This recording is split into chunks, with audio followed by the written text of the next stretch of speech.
முக்கியமான விடயம். கிளிநொச்சி மாவட்டத்தின் உதயநகர் கிழக்கு பகுதியைச் சேர்ந்த கணேஷ்குமார் சங்கீத்சன் என்னும் சொல்லிசை பாடகர் அண்மையில் பயங்கரவாத தடை சட்டத்தின் கீழ் கைது செய்யப்பட்டு சிறை வைக்கப்பட்டுள்ளார். இந்த நாட்டிலே காலத்துக்கு காலம் இவ்வாறான கலைஞர்களும் படைப்பாளர்களும் ஊடகவியலாளர்களும் தமது கருத்துக்களை சுதந்திரமாக வெளிப்படுத்தியதற்காக பயங்கரவாத குற்றத்தடுப்பு பிரிவினரால் விசாரணைக்கு அழைக்கப்பட்டு அச்சுறுத்தப்பட்டுள்ளனர். பல படைப்புகள் வெளியீடு செய்ய முடியாமல் தடுத்து வைக்கப்பட்டுள்ளன. தற்போது இந்த கலைஞனுடைய கைது இடம்பெற்றிருக்கின்றது. இந்த சொல்லிசை பாடகர் கைது செய்யப்பட்டு சிறை வைக்கப்பட்டிருப்பதானது கருத்து சுதந்திரத்தின் மீதான அடக்குமுறையினையே வெளிப்படுத்துகின்றது.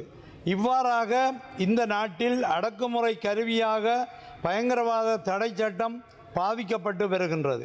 எனவேதான் இந்த நாட்டுக்கு பயங்கரவாத தடை சட்டம் தேவையில்லை என நாம் தொடர்ச்சியாக வலியுறுத்தி வருகின்றோம். இந்த நிலையில் தற்போது பயங்கரவாத தடை சட்டத்தின் கீழ் கைது தடுத்து வைக்கப்பட்டுள்ள சங்கீத்சன் உடனடியாக விடுதலை செய்யப்பட வேண்டும் என இந்த உயரிய சபையை கோருவதுடன் இந்த நாட்டில் அடக்குமுறை கருவியாக உள்ள பயங்கரவாத தடை சட்டம் நீக்கப்பட வேண்டும் எனவும் வலியுறுத்தி கேட்டுக்கொள்கின்றேன். அடுத்தபடியாக ஒரு சிறிய கருத்து. வடமாகாண கடற்தொழிலாளர்கள் மிகவும் பாவப்பட்டவர்கள். முல்லைத்தீவு, மன்னார், கிளிநொச்சி, யாழ்ப்பாணம் என வடமாகாணத்தில் 4 மாவட்டங்களிலும் மீனவர்கள் மிகவும் மோசமான நிலைமைக்கு தள்ளப்பட்டுள்ளார்கள். சட்டவிரோத தடை செய்யப்பட்ட தொழில்களான சுருக்கு வலை, வெளிச்சம்பாய்ச்சி மீன்பிடித்தல், டைனமைட் வெடிவைத்து மீன்பிடித்தல் போன்ற தீய செயல்களால் வடபகுதி கடல் வளம் முற்றாக அழிந்து போகின்றது. இதனை தடுக்க வேண்டியவர்களான கடல் தொழில் திணைக்களமோ கடற்படையோ செயலற்றவர்களாக இருக்கின்றார்கள். கடல் தொழில் திணைக்களத்திடம் கேட்டால் ஆளணி பற்றாக்குறை உள்ளது என்று சொல்லுகின்றார்கள்.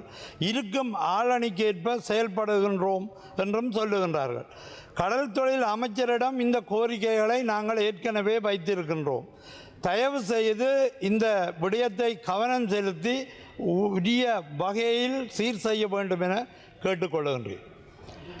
பேரவையை தலைமை தாங்கும் பிரதி சபாநாயகர் அவர்களே, இலங்கை மத்திய வங்கி சட்டத்தின் கீழான விதிகள் மற்றும் அத்தியாவசிய பொதுச்சேவைகள் சட்டத்தின் கீழ் தீர்மானத்தை அங்கீகரித்தல் என்பவற்றின் இன்றைய விவாதத்திலே இந்த அவசர நிலை நாட்டின் தற்போதைய பொருளாதார நெருக்கடி நிலையின் ஒரு பிம்பமாக வெளிப்பட்டு நிற்கின்றது.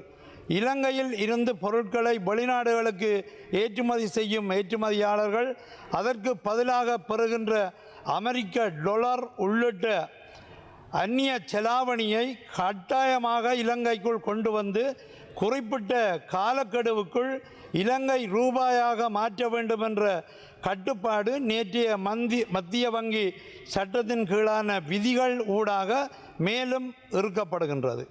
அந்நிய செலாவணியின் கசிவினை மேலும் குறைப்பதற்காகவும் அமெரிக்க டாலர் விநியோகத்தை அதிகரிக்கவும் ரூபாவை நிலைப்படுத்தவும் கையிருப்பை வலுப்படுத்தவும் மேற்கொள்ளப்படும் ஒரு முயற்சியாகவே இது அமைவதாக இருந்தாலும் மறுபுறம் இலங்கையில் வர்த்தக சுதந்திரம் மேலும் கடுமையான நெருக்கட்டுக்கு உள்ளாக்கப்படுவதையும் நாம் ஏற்றுக்கொள்ள வேண்டும்.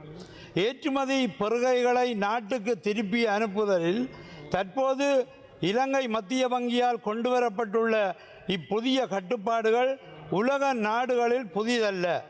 ஆனால் இவ்வாறான கடும் இறுக்க நிலைகளில் வர்த்தக பாய்ச்சல்களை மேற்கொள்ளும் ஒரு சில நாடுகளுள் இன்றிலிருந்து இலங்கையும் இணைந்து கொள்கின்றது. இவ்விறுக்க நடைமுறைகளில் ஆர்ஜென்டினா, எத்தியோப்பியா, நைஜீரியா, வியட்நாம், பங்களாதேசம் உள்ளிட்ட நாடுகளின் வரிசையில் இலங்கையும் தற்போது இணைந்து கொள்ளுகின்றதோ என எண்ண வைக்கின்றது.